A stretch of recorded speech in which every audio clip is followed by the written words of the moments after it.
Once again, welcome and thank you so much for joining us this evening. We are going to be hearing from Glenn Parkinson of the Maine Ski and Snowboard Museum. He is going to be telling us a little bit about the history of winter carnivals in Maine. We have been enjoying an exhibit at the Camden Public Library, and we will be enjoying it for 1 or 2 more days through the end of January. So please stop by the library and see it if you haven't yet. And I recommend doing it before the snowstorm hits this Saturday.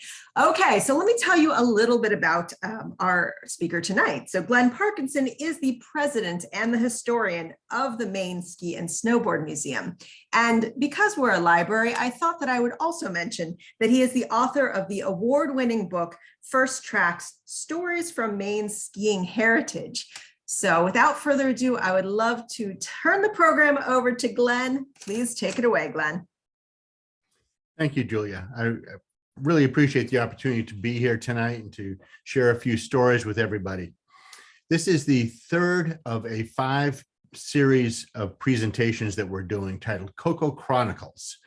And the full series, Cocoa Chronicles, is sponsored by Oakhurst Dairy and the Maine Dairy and Nutrition Council. We thank them for their support. A little bit about the museum. We have just moved from the town of Kingfield up onto the access road at Sugarloaf. So we've got a great location. Our executive director, Kate Barnes, has put in some beautiful exhibits that really tell the story of skiing and snowboarding here in Maine. The museum is a member-supported organization, and so we really do appreciate members, people joining as members and continuing to support our efforts to preserve, celebrate, and share the history and heritage of skiing and snowboarding in Maine. Today, we're going to be talking about winter carnivals in Maine. And what's interesting about this is, as I got working on it, I realized that the carnivals started 100 years ago, basically 100 years ago this next month. The first carnivals were in 1922. They started in February. Looks good, Glenn, by the way. The screen looks perfect. Thank you. For those who are wondering why, I'm a little bit technically challenged, and so I needed Julia to make sure I was properly sharing screens. But you see, this is the program, the cover of the 3rd annual Winter Carnival program for the University of Maine, 1924. So their carnival, along with many others in the state, started in 1922. I like this list of events here. A couple that I'll point out is they did ski jumping, but you see that ski is S-K-I-I. They did relay races, snowshoe races, cross country. They did a variety of things. But what I like is they had an obstacle race for men and an obstacle race for women. And the bottom there, you see ski joring. And the image to the right is from a book in 1911, shows two ladies ski joring, which is basically being towed behind a horse. And before we finish this presentation, we'll talk a little bit more about ski joring. Carnivals, when they started, really sort of boomed across the state. They sort of came out of nowhere, and just all of a sudden, cities and towns across the state were participating with these winter carnivals. We've been fortunate to have some good friends share things with us. This particular image came from Ingrid Wicken at the California Ski Library. She knew we were looking for some carnival program books, and she shared this one with us from Auburn. Auburn Winter Carnival boasted the best ski jump in Maine. It was a 50-foot tower, and they were getting 90-foot jumps off of it. So at that time, that was an impressive jump. And that's a big jump there. Augusta had some of the bigger carnivals, and they started, like so many, in 1922.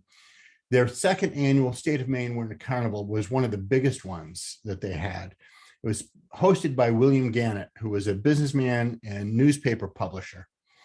And he hosted it at his estate, Ganniston Park.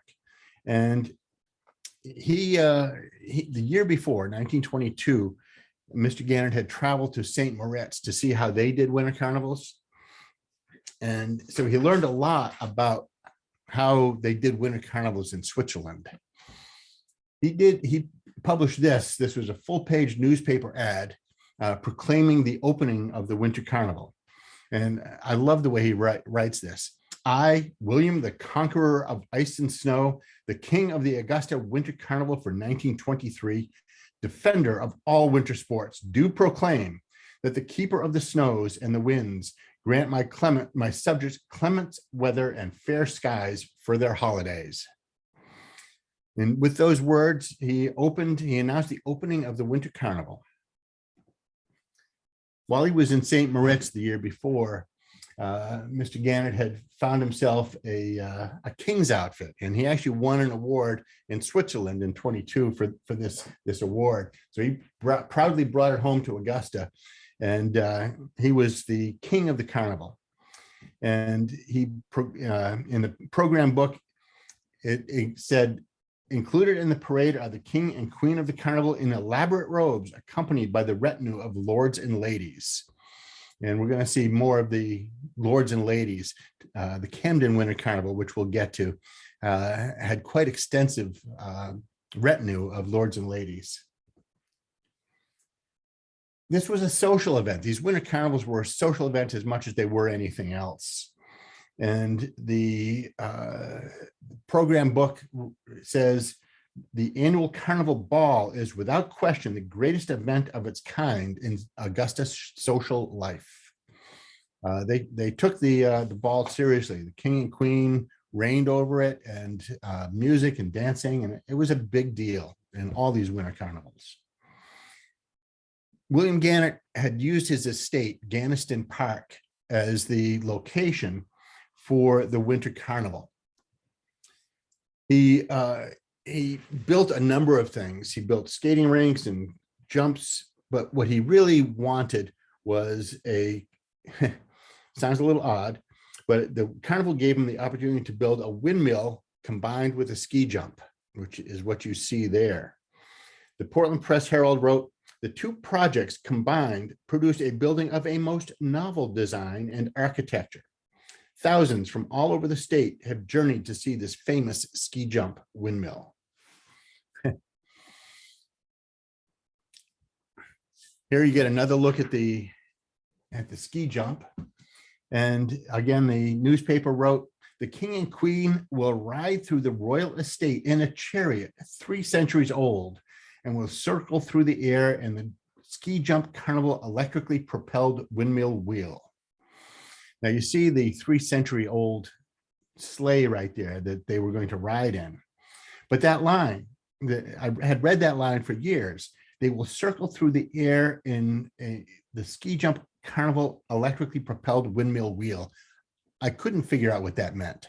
Here you get another look at it. But if you look closely, you'll see here, you're looking up at it. And if you look at that picture up in the left-hand corner, you see the seat up there. So each of the windmill blades had a chair hanging from it that you could sit on. And as the windmill spun, you'd circle through the air like a Ferris wheel. The windmill wasn't really a windmill. It was too big and heavy to actually have those blades moved with the wind. It was electrically propelled, but it looked good. And it gave people a chance to ride in the windmill wheel. And I thank Emily Schroeder at the Kennebec Historical Society for showing me some of these photos, which is what helped me figure out what that all meant. The program book goes on to say, for the accommodation of various ice events, the Honorable W.H. Gannett, owner of Gannett Park, has built a new artificial pond whose frozen surface affords excellent skating and permits of a 10 laps to the mile skating course. This pond will be open to the public for general skating during the carnival, except when in actual use for the ice events. And here you see someone jumping over boxes. It was one of the competitions that they had, see how many boxes you could jump over. What was interesting is in skiing and winter sports in general in Maine, it very often came down to being a community-based, community-supported event. And these winter carnivals in Augusta really exemplify that, because Gannett invited the public into his home, into his estate, and he built what he needed to host the carnival. So it was very definitely a community event. Everyone was welcome. Here's another shot of the windmill, and William Gannett closed his opening proclamation, his introduction to the Winter Carnival, by saying, "Therefore, in exercise of the power invested in me, and in order that the nations of the world may know that Maine's kingdom of ice and snow," I love that, Maine's kingdom of ice and snow, "can outdo Switzerland as a setting for winter sports." So that theme of Maine being a kingdom of ice and snow, a place for winter activities, that's one that carries through a number of comments that we'll go through tonight. In the 1920s, the roads weren't plowed. They were packed. So some variation of what you see here, horse-drawn, great big rollers, some double that size, packed the roads so that the sleighs had an easier time of it. Cars were adapted. Here you see Larry Parsons with his snowboat. And on the right, you see a Ford. They put a dummy set of wheels, tracks on it, and Ford sold a kit so you could convert your car to a snowmobile. That sign in the background says, snowmobile attachment puts a Ford on snowshoes. So I think I just get a kick out of that. But the reason I'm sharing these snowmobile images is that in 1926 at the Augusta Carnival, they held what they called the world's first snowmobile race. They had 6 of these converted cars that raced through the city streets. There were crashes. One of the cars got the skis caught in some railroad tracks and it rolled over. Nobody was hurt and everyone had a great time. It was a big spectator event, and the spectators loved it. This is a really cool poster. This is for the 1922 Portland Winter Carnival. Again, like so many, started 100 years ago. So you see what they're offering: skiing, skating, ski joring, once again, novelty contest, which is probably the obstacle course. And what they're not saying here is the jumping, but jumping was big. This image was done by 17-year-old student at Deering High School, Victor Linnells. He entered a contest and he won. He got to produce a carnival poster. So I think this image really exemplifies what the sport was like, sort of the simplicity of it. Just wearing a pair of boots with a leather strap to hold you onto the ski. Didn't take much. You just went out and had some fun. Victor also did the 1923 Portland Winter Carnival. And again, just nice color. So much of what we see from that period, the images, they're all black and white. So it's to see the splash of colors is really special. Victor's great granddaughter lives in Yarmouth, and Samantha shared these with us. So we thank Samantha for that. In the 1920s, Arctic exploration was a really big deal. It was front page news. The Arctic explorers came back as heroes, and even the dogs were celebrated. And this dog is named Chinook. The guy is Arthur T. Walden. Arthur spent time in Alaska. He spent time in the Arctic. He brought back a Greenland dog, mated it with a bull mastiff, and the result was Chinook. Chinook was the lead dog on his sled dog team, and he also was the first of what the AKC named after him, the Chinook breed. So this dog here is the first of the Chinook breed. So he was quite popular in the winter carnivals in the 1920s. Portland Winter Carnival, as did almost all the winter carnivals, included sliding, toboggans, anything to slide around on snow. This shows the toboggan slide at the Western Prom in Portland. The hillside is still there, but it's kind of built up right now. Doesn't quite look like that. So one of the things that I really like about reading the newspapers from the 20s, is the style of writing. Now, this is, I think, is a fantastic image. It shows one of the ski jumpers, 1924, up on the Western Prom, looking out at where the airport is now. You see the crowd down there, but the Portland Press wrote this about this image, and I just get a kick out of this. When a crowd of over 5,000 people gather in one locality to witness an event, something must be going on.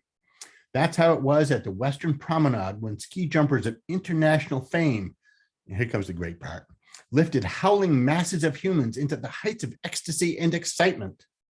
Shooting down the smooth takeoff like rockets, the daring jumpers shot into space far above the heads of the spectators who lined the bottom of the slope just off St. John Street, and ended their wild flight way beyond the car tracks, or frequently in a flying tangle of arms, legs, and skis at the bottom of the steep incline. And today I could never write something like that, but I do get a kick out of reading it. This is the same jump.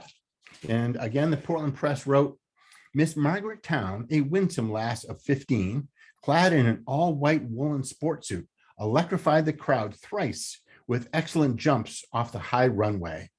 Remembering her from previous years, people cheered her with vim as she sailed on her swift flight through space. For one of the Augusta Winter Carnivals, in the advertising for it, they talked a lot about the jumping. They advertised the jumping quite prominently. And the only jumper that they mentioned by name was Miss Margaret Town with her white woolen sports suit. No record of what the men were wearing. Here's the king and queen of the 1924 Portland Winter Carnival. He looks a little uncomfortable with that whip. I'm not sure the dogs would have appreciated it anyway. But the newspaper wrote, the Portland Press Herald wrote, this morning, the Queen, Miss Winona Drew, is to make a shopping tour with the White House dog team. She will be dressed in her imported white woolen outdoor costume, which was picked out for her at the New York Fashion Show. Her Arctic limousine with its wealth of fur robes standing in front of a Congress Street store will be evidence that the First Lady of the realm is inside doing her shopping. All these carnivals were a way to bring people to town in the cold winter, and they were used as a way to support a couple things: celebrate winter, have a lot of fun, and to support the business community of the town. Rumford was one of the really big towns for winter carnivals. Some of the others were really sort of there for the fun, for the balls, for the dances, and for the ice skating. Rumford was serious about winter sports. They took it seriously. What you're seeing here is a couple of the winter carnival posters. And here's a couple more from 1929 and 1935. They used that image for a few years and varied the colors, so it had a different impact, but it was the same basic image. In the program book itself, this is from the 1927 Rumford Winter Carnival program book. They had a lot of ads. You see the Bethel Inn ad, all winter sports in the country: coasting, tobogganing, skiing, skating, snowshoeing, sleighing, everything modern and up to date, hot water heat, open fireplaces, just like home. So they were inviting people from the cities, and they ran snow trains. People came from all over to these carnivals. I get a kick out of the Rumford Garage over here, the home of the Ford car, where you could get the touring model for $380. Place your order today. They had, in a number of these carnivals, in Rumford in particular, they had some exhibitions. In this case, an exhibition trick skier, John Thorne. His nickname was Daredevil Johnny Thorne. it says here in this ad, will again give us some of his new tricks. Watch him. What he did was he went off the big ski jump on a toboggan. I'm not sure I would care to do that. The other thing that he did was he went off at night. He went off the ski jump and he jumped through a hoop of flaming hoop. He jumped through it, and they say he stuck the landing, but that would have taken some attention. Daredevil Johnny wasn't the only one doing some wild stuff. There was a group out of Manchester, New Hampshire, they called themselves the Brownies, and they did all kinds of things. What you're looking at here is a training of wintertime diving. What they did in 1927 in Rumford, as it says there, a real thriller. The Brownies of Manchester will do some mighty good stuff.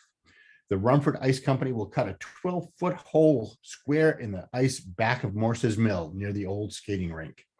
The firemen will erect a ladder on the edge of the ice, and the Brownies in bathing suits will dive into the icy waters of the river. Rain or snow, hot or cold, they will dive. So, various ways of having fun in the wintertime. Although, again, I don't think that's one I'd care to try. Rumford, they love cross-country skiing and they love jumping.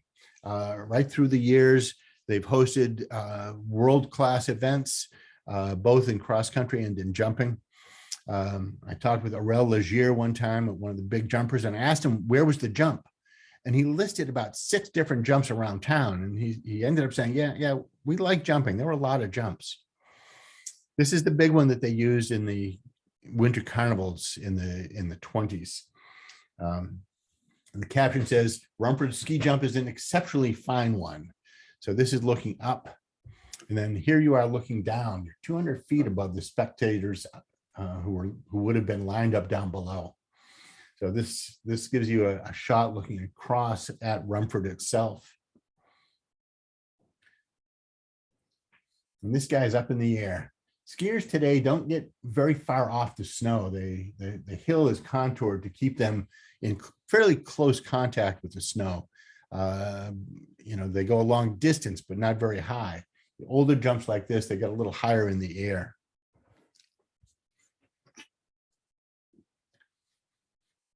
When you moved out of the 1920s, you had the Great Depression in 29, and that kind of put a stop to a lot of this stuff. There wasn't much time and money for leisure. When the carnivals came back in the 30s, most of them shifted up north. They were up in Fort Fairfield, Presque Isle, up in Aroostook County, Caribou, places like that. Again, we'll get to Camden in a minute. They didn't all move north. Remember when we looked at the University of Maine list of events, they talked about the obstacle race. So here's an example of an obstacle race. This is from the town of New Sweden, one of their winter carnivals. He had to climb over that fence on skis and keep going. This shows it was a 2-mile cross-country race. And on the back of the photo, it says that the racers had to follow red ribbons tied to the trees to stay on the course. And they went for about, this particular race was a 2-mile race. This is the 1937 Winter Carnival program book. And it talks about the 1936 race. And one of the highlights of these winter carnivals up in the county was they had multi-day ski marathon races. Now they had done one in 1924 from Portland to Berlin, New Hampshire. 2 guys raced in the teeth of a blizzard. The press that was following them, the horses and sleighs couldn't even get through the drifts. So they chartered a train to follow the route of the racers. So that was too arduous. They stopped it. Then in the 30s, they picked it up again. But as this program book says about the 1936 race, these men raced the first day from Bangor to Lincoln, 45 miles, in rain, sleet, and ice. The second day from Lincoln to Haynesville, 45 miles in sleet and slush, making the first 2 days very hard and disagreeable. Yeah, I wouldn't argue with that one. Now, these guys were racing on the roads. They didn't have trails. They were on the roads, and they had just started to plow. So some of the roads were blacktop, whatever they were using at the time. So it was hard going, and I can't imagine going 45 miles in those types of conditions.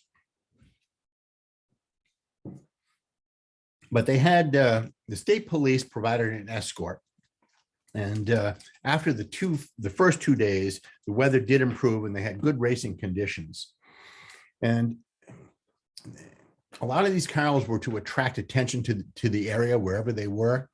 And so the program book ends by saying, it is with a great deal of interest that people outside of Aroostook are watching the progress made here in winter sports, and they are coming more each year to enjoy them as they realize that the fine Aroostook air is not so cold as it seems, but is inviting and invigorating and ideal for winter sports. These are the 5 guys that finished that 1936 race. The guy on the far left is Bob Johnson. He won. There were 13 racers that started, but only 5 that actually made it the full 175 miles. The guy on the far right is Walter Stadig. Walter's an interesting guy. He was in his mid-40s for this race, quite a bit older than the other skiers. He had a ski company. He sold genuine Swedish Rift skis. You see an ad there for his skis that he ran in the Portland Press Herald. But during the race, Walter was followed by a car that had a rumble seat. And in the rumble seat, he had a bunch of his skis. So anytime he came to a group of spectators, he'd stop racing and try and sell skis. So needless to say, he was not the lead finisher coming to any of the towns, but he did sell some skis and he did attract some attention. This is Laverne Anderson from New Sweden. He won the race in 1937.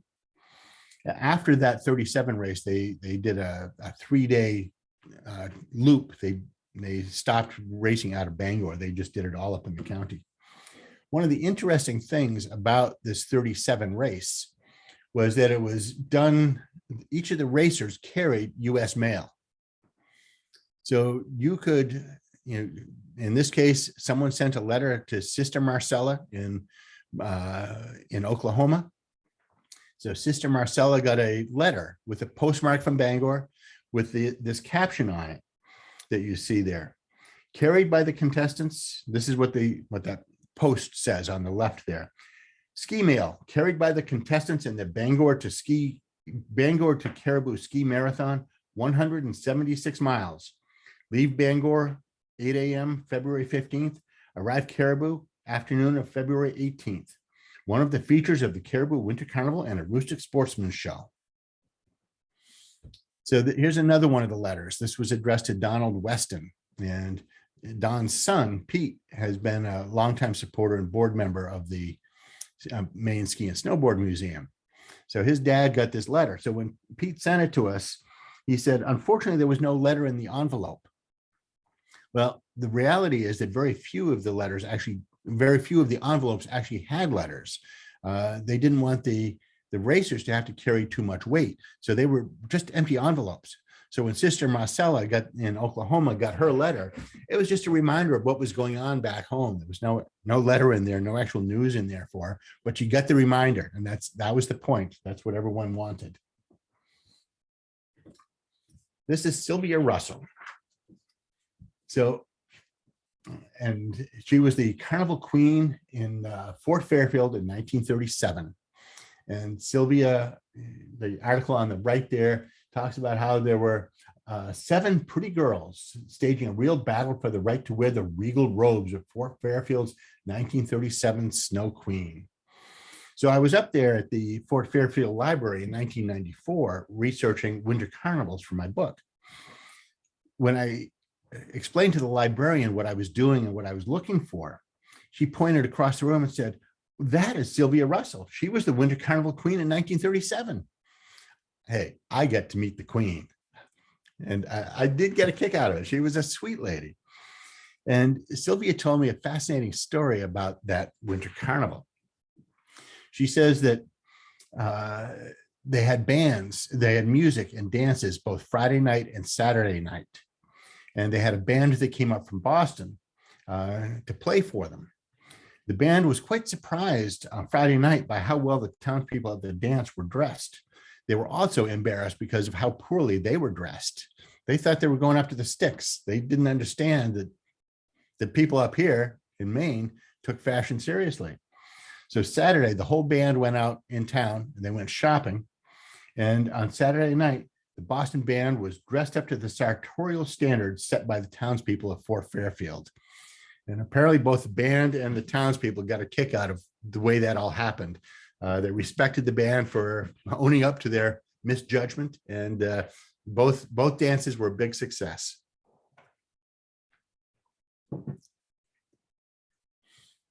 Again, like all these carnivals, they were really supported, nicely supported by the business community. Here you see the Fort Fairfield Drug Company advertising delicious piping hot meals. And again, the railroad brought a lot of people in. For $2.50, you could travel round trip by the Aroostook Flyer from Bangor to Fort Fairfield. I had seen this picture a couple times, and I wasn't really sure what I was looking at. It's obviously it's an ice castle of some sort, but there was something about it that was bothering me. So I reached out to Kim Smith. And she is the secretary and treasurer of and on the board of directors of the Presque Isle Historical Society. And Kim told me that, and she wrote back in an email, she says, this ice castle from the 1937 Winter Carnival in Presque Isle is actually ice blocks stacked up against Bangor and Aroostook Railroad's gazebo on Main Street. Visible in the background, you can see some lights in the background on the left center. Visible in the background are the lights from Thomas Fair's Belstead Mansion. Fair was known as the Starch King of Aroostook. Whoever knew there was a Starch King of Aroostook? But he owned about 20 starch factories throughout the area and was a well-known philanthropist for Presque Isle. So these sort of ice structures were popular for these winter carnivals. And, here they just dressed up the gazebo to make it's an impressive looking building all lit up like that with those big ice blocks. Horse racing was really popular at a lot of these carnivals. They were, in this case, they're racing on the ice at Poland Spring, but they also raced in Camden, Fort Fairfield, and here at Poland Spring. This is from 1927. Magazine called Sun Up, Maine's own magazine. This is the Monson Academy Winter Carnival. You see in the center there, the queen is Madeline Holmbaum, and it shows the snowshoeing, skiing. Hard to see, but there's in the center on the left an obstacle course where they had to go through tires. What's interesting to me is there were 32 events for both boys and girls, and they included ski jumping, downhill, a ski dash, a snowshoe dash, 2-mile cross-country ski race, 2-mile snowshoe race, an obstacle course on snowshoes, and an obstacle course on skis. Those obstacle courses would have been really fun and funny to watch. So the Monson, that 1938 was the first winter carnival for the Monson Academy. And this one is from 1960. Everyone looking quite serious up there. They decorated the gym, brought in some trees, and the retinue of lords and ladies, as they say. You see the Queen, Marion Lindy, and Peter Pullen is the king in there, with the lords and ladies surrounding them. Now here, we know this town, right? This is Camden. This is probably late 30s. I have not been able to really identify the specific year, but as I was looking at this, I was fascinated by it. You see the sort of close-up on the right there. You see a number of horse-drawn sleighs. It's always, I sort of assumed that when cars came in, horses went out, but clearly that's not the case. You've got, there's actually 4 horses in that picture there pulling sleighs. This is what the Snowbowl looked like in the early days. The pond, Hosmer Pond, and cleared for ice skating, and the ski slope there is ready for skiers. Wide slope and some narrower trails that went up a little higher. On the left, you can see the toboggan slide. You can see that the start house up on the hill there, a little bit in the trees, hard to see, but then it came down onto the snow-covered pond. So this the winter carnivals in Camden attracted a lot of people, a lot of ice skaters, tobogganers, skiers, you name it. I really like this picture on the left, that kid's expression. He's about to have some fun going down that hill. The ice skaters on the right, all decked out in their outdoor finery. And, everyone could ice skate. And in the early years, ice skating was more popular than skiing. Skiing was just getting started in the mid 30s. They had a big year in 36. A lot of people started skiing. 37, there wasn't that much snow. And in 38, it started to ramp up again. But most of the winter carnivals included a lot of ice skating because that's what people had been doing for years and would continue to be able to enjoy doing. I love this shot. This is, again, late 30s, early 40s. You see the king and queen in the center there, a great big ice throne, I guess. I don't know what you'd call that. You've got all the lords and ladies standing around. On the left, you see a couple of drummers and a young lady with a trumpet. Yeah, I get a kick out of that picture. It's a fascinating picture. Now here's something very similar, but let me back up for a minute. See that peak at the top of the throne? It's the easiest way to tell the difference. And this is a different year because it's got a nice rounded top to the throne. You see the queen there. The king has not made his appearance yet, but you see the drummers drumming and the trumpeters trumpeting. So my guess is the king is not too far away. Look at the train that the queen had. And it comes all the way down onto that stone level. The queen was always popular. Everyone wanted to be queen, and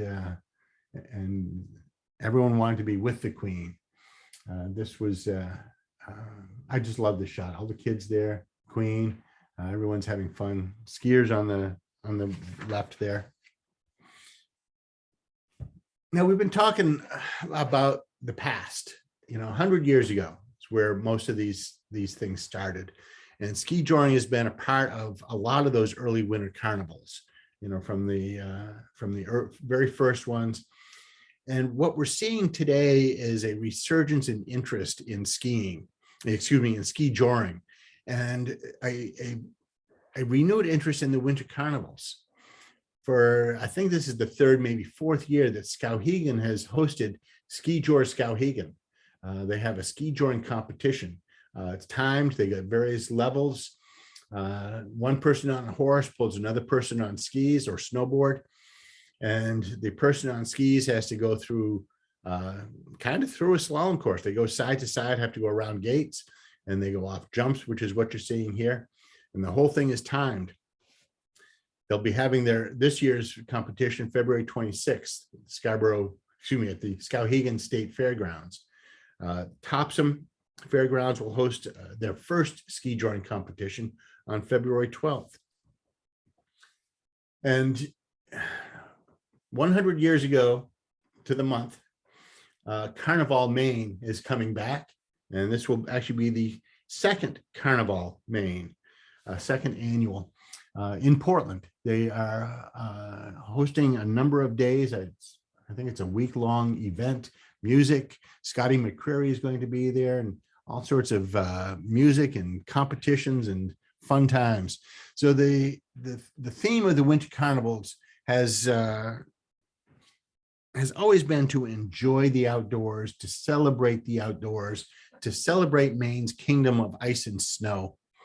And as we move forward, we have not let go of those ideals. We've not let go of those things that we appreciated so much back in the early days of the 1920s. And it's really fun to relive some of those things, to look back at how things were done, and to be seeing them come back and giving us the opportunity to get out there and celebrate winter once again. So there's some of my favorite images of winter carnivals and some of my favorite stories. I hope you enjoyed it. That was fantastic, Glenn. I learned so much. My goodness. I am a Florida girl, so I've been. So you didn't grow up ski joring? I did not. I didn't even know ski joring was a thing, but now I'm very, very intrigued. And the opportunity to see it not too far away. I am very intrigued. So I am going to invite folks, if you have a question for Glenn, you can go ahead and just type it into the Q&A box, or I'll also take a peek over at the chat box too. We did have one question come in. Jermaine said that you mentioned rift skis. What exactly are rift skis? It's a way of splitting. In this case, Walter Statig was using birch. He made skis out of birch. And so it's a way of splitting the skis to come up with a plank. And he would then shape the ski and then steam it to create the tip, the bend at the tip, and the camber, the bounce in it. Okay. So it's just a way of preparing the wood. Very interesting. I had not heard that term before either, but again, not that familiar with the different types of skis. By the way, I feel like I need to call up the town of Camden and see if we can get a flaming hoop installed on the toboggan run, just to take it up a notch. And I also want to mention that Glenn confided in me that he has gone down the toboggan chute. So of course. Applause. I would not do it through a flaming hoop, though. Oh, come on. It's scary enough as it is. So Judy asks, was skiing viewed more competitive back then? Skiing was interesting because like the photos that we were seeing from the 1920s, skiing was really ski jumping. There was a few people did cross country, but when you said skiing, you really meant ski jumping. Okay. And that really was a spectator event, like that picture from Portland. There were 5,000 people there watching, a couple dozen ski jumpers. It wasn't until the 1930s that it shifted from being a spectator event to something that you could actually participate in and do. I mean, some people always skied, and sport goes back thousands of years, but in general, it didn't really become a participant sport until the 1930s. In one of the first lift in the state was in Freiburg, and the day they opened, they were nervous about people not coming to ski, so they actually recruited some skiers from Deering High School. And I talked to Avon Hilton, one of those skiers that was there the first day the lift opened. He said there were about 100 of us skiing, and there were 3,000 people that came to watch the skiers. They were lined up for miles, cars lined up for miles just to watch the skiers. Same thing happened later, the following winter in Waterville. They had the governor there for ribbon cutting. It was a terrible day, sleet and freezing rain. And again, they had thousands of people that came out to watch the skiers. So that quickly shifted from something you went to watch to something they actually did. Now no one goes, or few people go to actually watch skiing. So was it competitive? What we think of as sort of competitive skiing today didn't really exist in any meaningful way until the 30s and really into the 50s. So it was a different approach to the sport back then. Now, did you say that there was anywhere where they're still doing ski jumping in Maine? It's not something that I hear about very often. No, the Olympics, but that's about it. Yeah, in the 70s, there were some money issues and schools cut back. There were also some insurance issues. And so a lot of places that did sponsor skiing stopped sponsoring it. So skiing died out in terms of a broad-based sport. It's done very actively, very competitively now in a few locations. But it's not nearly the sport that it once was in terms of broad-based appeal. We had a question come in from Michael. He says, there are places like Sullivan that have one-day winter festivals as opposed to carnivals. Is there a history of festivals? Seems like festivals are meant for more the locals and not necessarily the spectators or visitors. Yeah, it's interesting because the whole point is to get outside and to celebrate and enjoy Maine in wintertime. The Chisholm Ski Club in Chisholm is in the ski club is based in Rumford, and in 1926 they wrote, "The ideal of the club is that every child shall be taught to love to play in the great outdoors and to enjoy the fruits of health-giving recreation in the crisp, clear air and sunshine of this, our grand old state of Maine." So, there's a lot of language back then about skiing being a healthy sport and getting outside.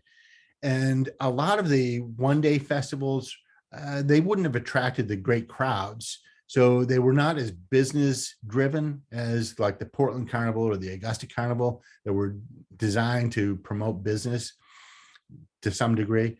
The festivals, a lot of schools, academies, they had like the Monson Academy that we looked at there. That was a one-day event. And it really was just designed to get people outdoors and have fun in wintertime.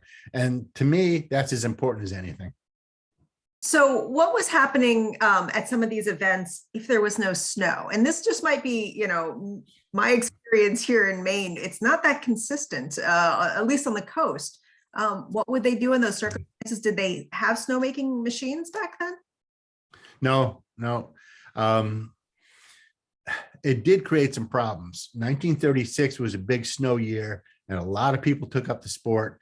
1937 was not a good snow year. So that Bangor to Fort Fairfield race, they were literally skiing on paved roads, and they literally wore out skis. They went through, some of the races went through 3 skis just because they wouldn't last. They'd wear them out because they were skiing 45 miles on pavement. And there'd be a little bit of wind-blown snow that came in, but it was hard. And there were some issues over the years. Same thing happened in the 20s. I talked a lot about 22, 23, 24, but you get deeper into the 20s, there were a couple bad snow years. And so they canceled the carnivals. Michael had another good question. What kind of obstacles would be in an obstacle course or Well, we saw the picture of the fence that skiers had to climb over. Snowshoers, they actually set up tires, and the snowshoers had to crawl through the tires. And, so there were sort of obstacles of that type, but they were really just sort of novelty races.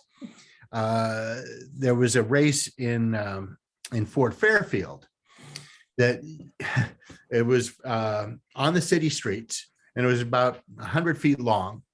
And so everyone was wearing skis. And so they all started at the same time. They skied down 100 feet where there were some potatoes lined up on the road.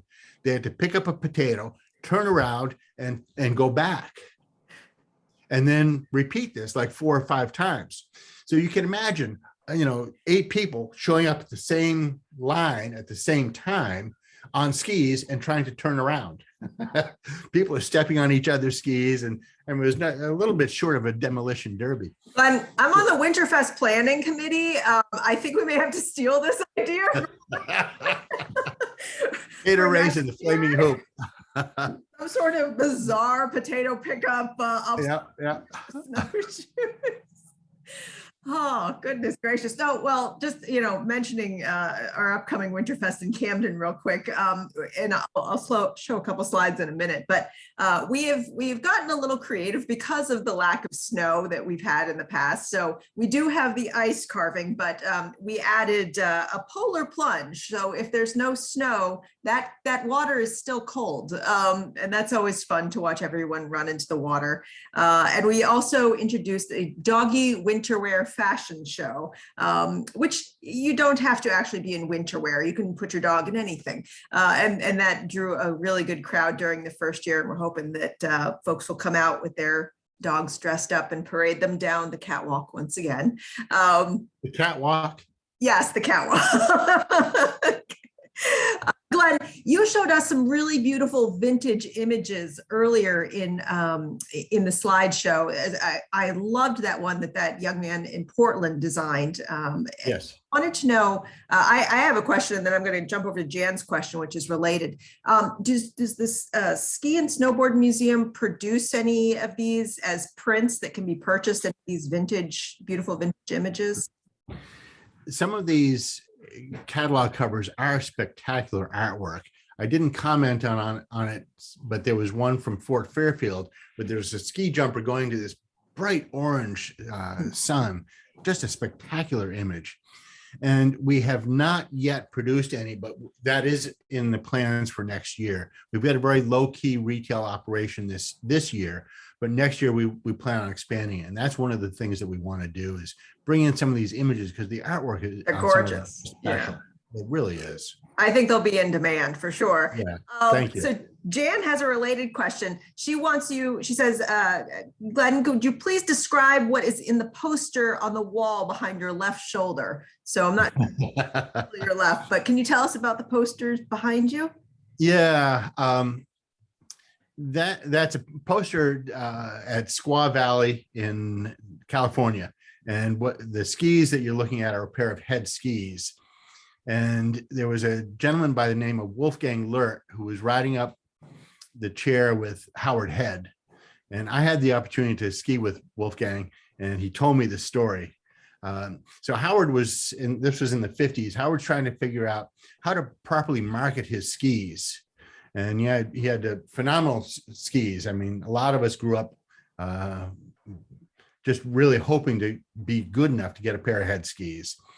And so Howard asked Wolfgang, he says, so how do I market the skis? And Wolfie looks down and he says, well, there's your image right there. And they look down, and that's what they were looking at. There's 3 skiers coming down the mountain, and they're sort of skiing into the head skis. And so that image that Wolfie mentioned to Howard became one of his more popular full-page ads, and he turned it into posters, and it was used a lot in the late 50s. It's one of my favorite images. I mean, I got to ski with Wolfie, the guy who came up with the idea. So I'm parked up to that one. Thank you for asking. Well, we're coming up on the hour, so we're going to wrap up because it doesn't look like we have any more questions coming in. I'm going to take this opportunity to real quick.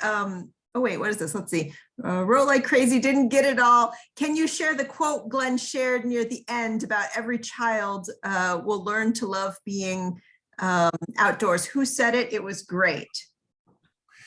That was the Chisholm Ski Club in Rumford in 1926. Do you want me to read it again? Do you want me to email it to Karen? Actually, why don't you go ahead and locate it? And while you're doing that, I'll do my quick screen share, and then you can close us out with reading that. And I'm going to go ahead and do a screen share and see if I can find, give me a moment, just a couple pictures about our upcoming, whoops, goodness gracious. There we go. So here's our upcoming Winterfest. This is what I was talking about, the Doggy fashion show. So folks, please show up about 12:45 and line up over here and parade down our little catwalk, and you can get a free doggy toy, which we'll be giving out, and doggy brushes, and be entered in to win some great prizes. There's no registration necessary. This does have registration. We have ice carving blocks, 300-pound blocks. Get a team of friends together, and we have applications at librarycamden.org. You can also stop by the library and pick up an application. It doesn't require any experience. You see these very simple tools. We get each team a couple tools to use. You can bring your own. There'll be professional ice carvers there to help coach you through it. It's a very, very memorable thing. We have, I think, 3 or so more blocks of ice left, so please contact the library soon. And this is the polar plunge I mentioned. And as you can see, there are chunks of ice there right at the edge of the water.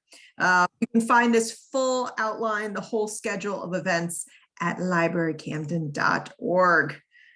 Okay, Glenn, do you have that quote? You can read us one more time? I do. And thank you for asking about this quote.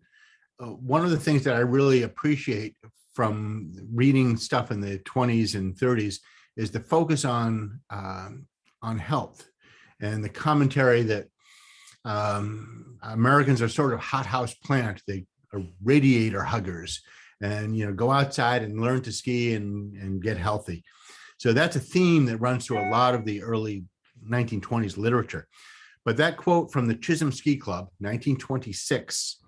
It says, "The ideal of the club is that every child shall be taught to love to play in the great outdoors and to enjoy the fruits of health-giving recreation in the crisp, clear air and sunshine of this, our grand old state of Maine." I just think that's a beautiful line. It was not part of my presentation today, but this afternoon I was sitting here and I thought, I like that line. I'm going to get it in there. So thank you for asking about it. It's perfect, and it sums up what we hope will be the case with our Winterfest for years to come. People appreciating the beauty of winter in Camden, Maine. Thank you, Glenn. This has been so fun and so interesting. Good. I enjoyed it. Thank you. I look forward to sharing the recording with a lot of folks. And we have recorded this program, and I'm posting it afterwards on the Camden Public Library program's YouTube channel. And Glenn, I've asked, someone's asked if you could email me the quote, and I can send it out to the people who participated today, and I would be happy to. I will absolutely do that. If you can set me up with I that. might even throw in 1 or 2 more of my favorite ones. Oh, good. That's great. And I will also include a link in that follow-up email to the recording of this so everybody can easily share it with their friends. Great. Thank you. All right. Good night, everyone. Thank you, Glenn Parkinson. Thank you, Maine Ski and Snowboard Museum. Thank you all the friends that showed up tonight, and we look forward to seeing you again in the future. Have a good one. Thank you all.